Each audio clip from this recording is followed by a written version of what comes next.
Good day, San Pablo Colleges. Welcome to College of Nursing Clinical Graduation for the school year 2019 to 2020. Let us begin our program with an opening prayer.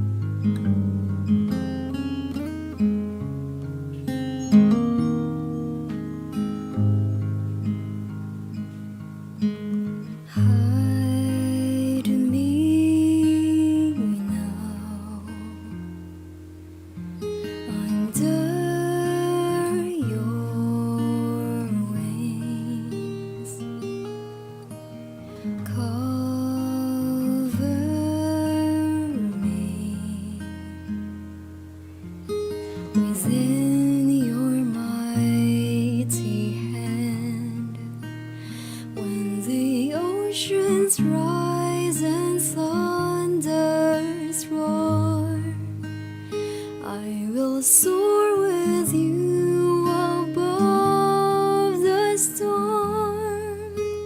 Father, you are king over the flood. I will be still and know you are God.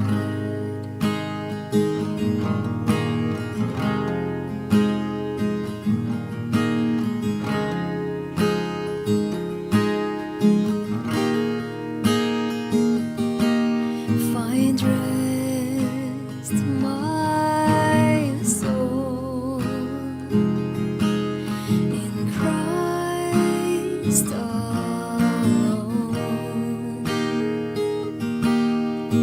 Know His power in quietness and trust. When the oceans rise and thunders roar, I will soar with you above the storm. Father, you are king over the flood. I will be still and know you are God. When the oceans rise and thunders roar, I will soar with you above the storm. Father, you are king over the flood. I will be still and know you are God. I will be still and know you are God. I will be still and know you are God. I will be still and know you are God. I will be still and know you are God.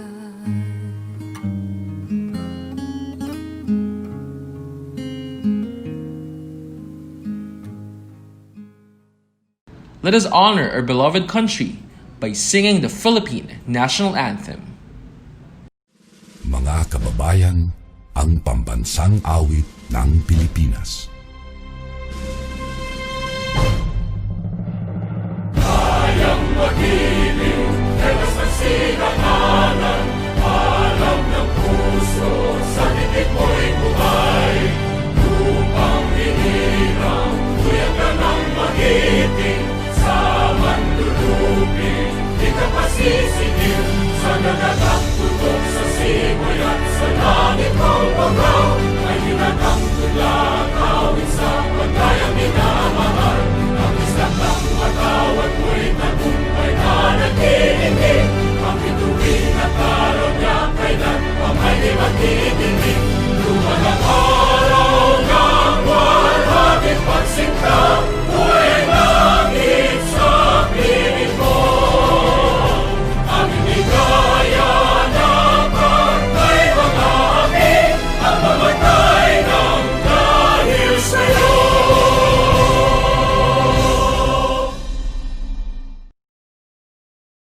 Our distinguished guest for this clinical graduation is a 45-year-old resident of Dolores, Quezon, married and blessed with 2 children.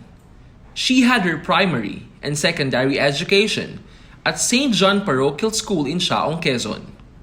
She finished Bachelor of Science in Nursing in 1995 at San Pablo Colleges, and in the same year, she passed the nursing board exam. Years after, she went back to San Pablo Colleges and pursued Master of Arts in Nursing in 2007. She worked at San Pablo Colleges Medical Center from 1995 to 2003. That time, she was also a part-time clinical instructor at San Pablo Colleges College of Nursing.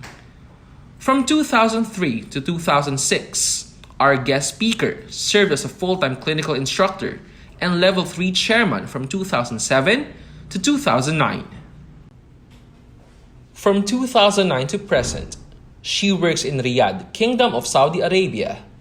She worked at the main hospital in General Adult ICU as Staff Nurse 1 in 2009 and got promoted as Charge Nurse in 2011.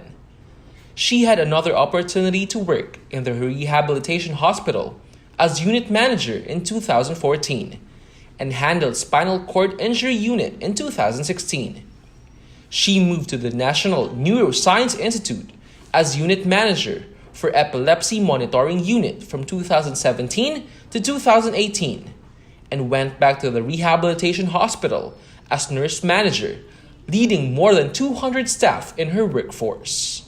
She also participated in many quality projects for patient safety and attended training at Hillrom Company in Dubai, UAE in March 2012 as a Solera representative of King Fahad Medical City, where she is currently employed. She is also a member of various committees for leadership and nursing department, safety liaison officer in rehabilitation hospital, served as the chairperson and pioneer in the establishment of Emergency Preparedness and Management Subcommittee for the same hospital from 2014 to 2017, and an active member of the committee up to present.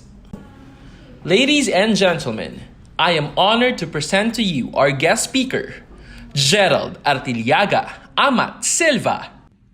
To all respected SPC administrators, to the Dean of the College of Nursing and Midwifery, Professor Maria Liza Brion, to my former colleagues in the College of Nursing, friends, ladies and gentlemen, magandang hapon po, good afternoon, and Masa'al Care from where I am currently working here at Riyadh, Kingdom of Saudi Arabia.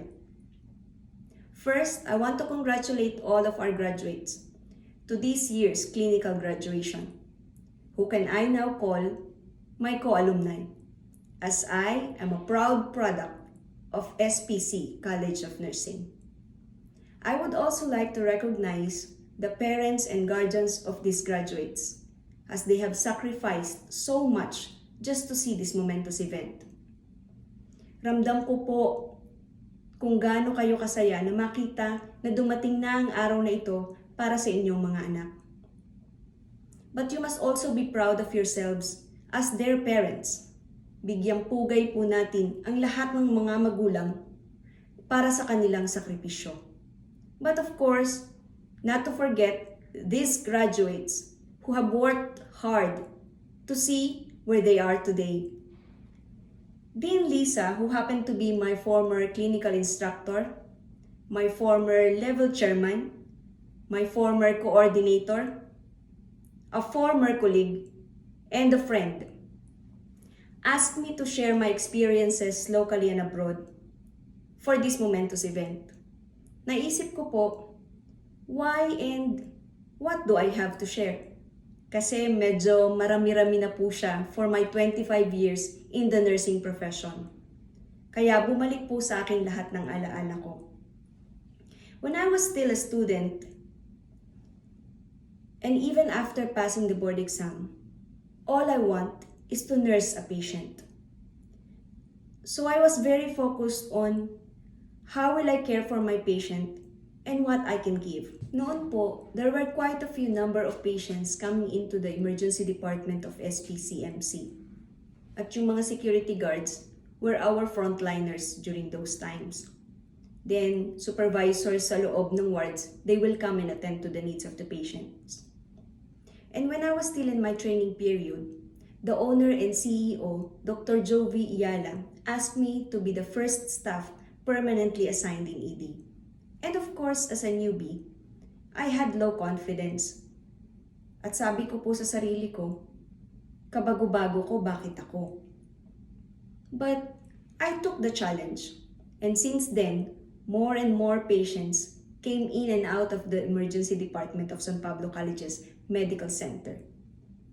And I'm glad I took that opportunity because that's how my career started. So, grab every opportunity that comes your way and learn from it.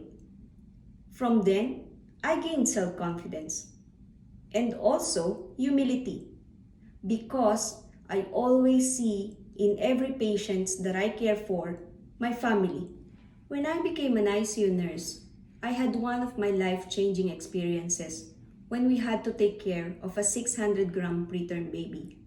We never imagined he will survive because it was our first time po to handle such fragile newborn.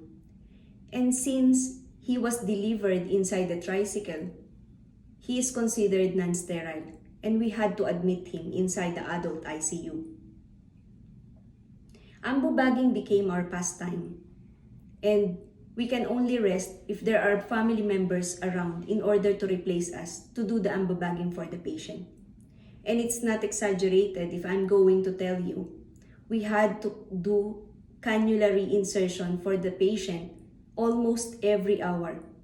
You could just imagine how many cannula that we had to use in order to save this patient. To the point that there is no more stock available inside the hospital, and when he needed blood, ICU nurses with the same blood type had to extract blood from our own body and directly transfuse it to the patient. And if my memory serves right, we took care of this patient for more than 6 months. Angelo is a survivor, and he is a history of San Pablo College's Medical Center. But above all, Angelo became my inaanak. In this journey, there will be patients who we will remember for the rest of our lives because they inspired us. And there will always be patients who will remind us that we can make a difference. Maybe not in the world, but in someone else's life. And if we're lucky enough, there will be patients who will become like family and friends.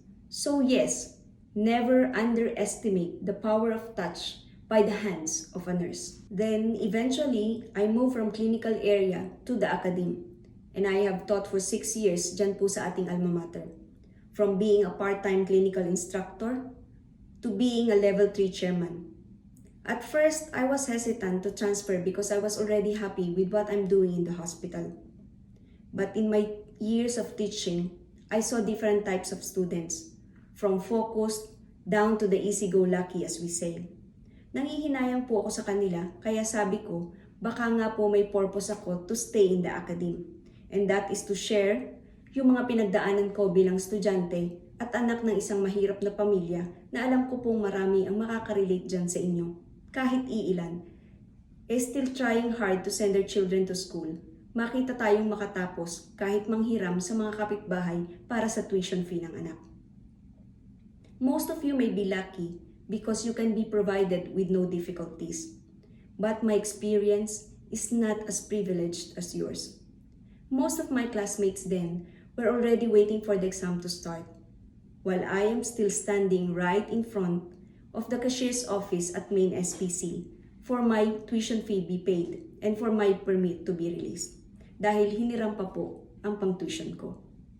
I have shared those experiences to my former students and I saw them changed. And they are already RNs. Kaya dapat pahalagahan ang bawat sentimong pinaghihirapan ng ating mga magulang andyan man po sila sa Pilipinas o maging OFW parents man sila. And now, I would like to share to you, future nurses, my 11 years of working here abroad, not to applaud any achievement, but because my journey here was not a smooth road to success. I was in the peak of my career there in the college when I decided to go abroad, which was unplanned for family reason. Nung dumating po ako dito sa Riyadh, I started as Staff Nurse 1 in General ICU. Again, yes, I did not think I had to start at the bottom, as all I want was to be with my better half. At such points in your life, your self-confidence and humility will prevail. Until I found myself promoted from staff to being a unit manager, where I shared my life with my staff as we handle spinal cord injury cases in the most challenging unit in rehabilitation hospital. I have met so many nationalities, but sadly, one of my greatest challenges was dealing with the crab mentality of some fellow Filipino superiors. I was not exempted from being victimized, despite all the kindness and respect I showed. So I transferred to another hospital, but a year after I was asked to go back to the rehabilitation hospital to be then acting nurse manager. Some of the staff even made a petition letter for me to come back, although hesitant at first because of the fear of experiencing the same treatment that took a toll on my self-worth and confidence. I faced them with conviction, with the support of my family and of course my staff. And this is what I want to impart to all of you, my future colleagues. Wherever your path brings you, do not forget your values. I learned a lot of knowledge, experiences, skills, but nothing matters more than attitude. Because attitude will bring you to the right path. San Pablo Colleges and San Pablo Colleges Medical Center are both close to my heart, as they molded me to be the nurse I am today. And now, I am a nurse manager. I am a proud product of our alma mater to be reaching the highest position given to a Filipino in our prestigious hospital. Kaya naniniwala po ako that it is not about where you got your degree. As long as you persevere with a good heart, you will soar high. Our profession is in a very challenging time right now due to COVID-19 pandemic. But we always have to remember that as a nurse, we pledged to uphold the profession. It is at this time when our passion for this profession will be challenged. No matter how exhausted and how much we fear for our own lives, we still provide the highest quality care that we can give. I have some staff, but only few in my hands, who decided not to continue working during this pandemic and went back home for their personal reasons. We are healthcare providers, and we are the heart and soul of this war. This is our purpose. And as long as we keep our desire to care, to serve, and to help others, whatever pandemic may come, we will endure. That is what nursing is all about. I am Gerald Artiliaga Amat Silva, Nurse Manager at King Fahad Medical City, the largest tertiary hospital in the Middle East, and a proud SPCian. Good afternoon and congratulations to all and to the proud parents. I hope I made you all proud that you chose San Pablo Colleges and the best profession in the world. Congratulations!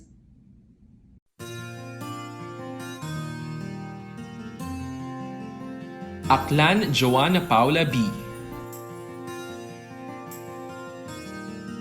Alvero Marie P. Aquino Jeanette Grace L. Arañez Maria Neefrena M.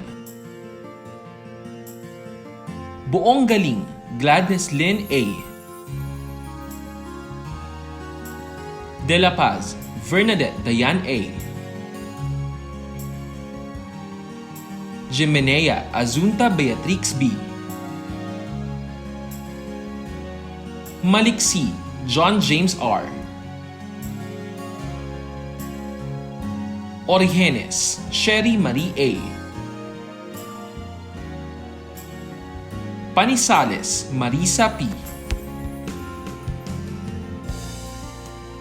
Reyes, Maria Reina D.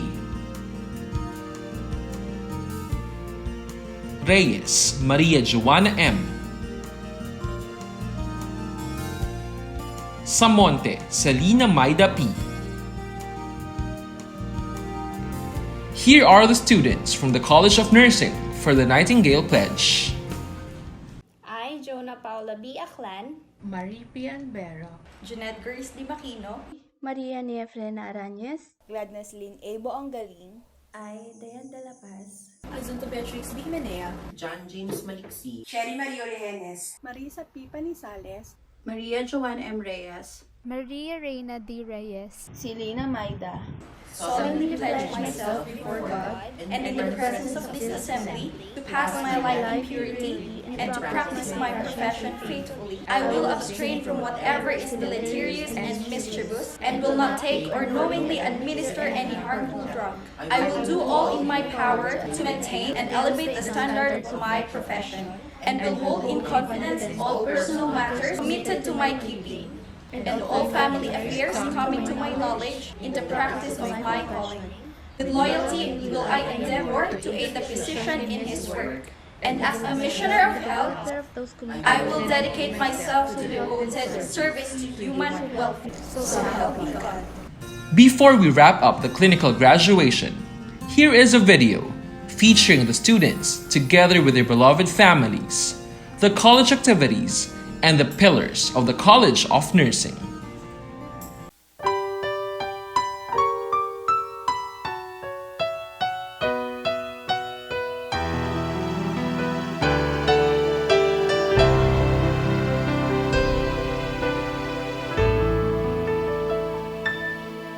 sa hubog ng iyong kaisipan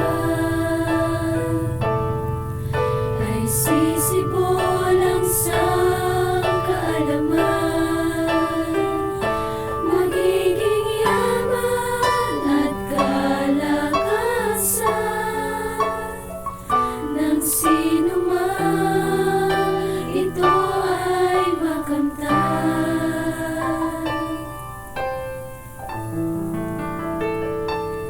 Sa pagsasanay ay tunay kang ginabayan. Sa pag-aaral gusto kang tinuruan. Kahit kailan ay di ka pinabayaan. Lahat ng ito'y dinulot ng aming paaralan. San Pablo College.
All together, let us sing the San Pablo College's hymn to show our love for Alma Mater.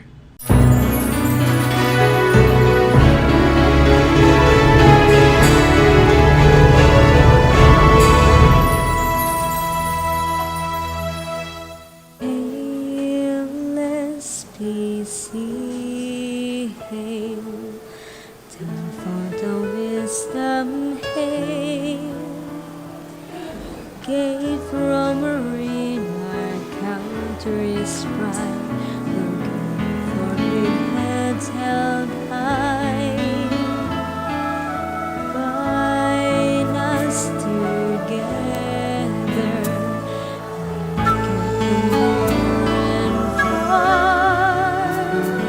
seeking thy wisdom and thy truth, and beauty beyond compare.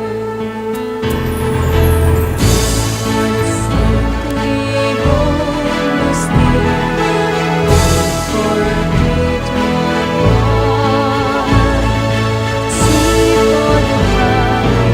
we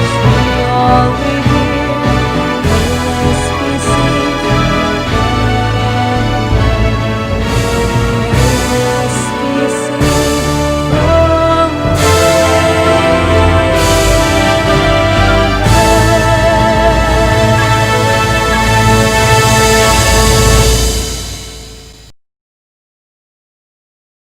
You have witnessed College of Nursing, Clinical Graduation, School Year 2019-2020.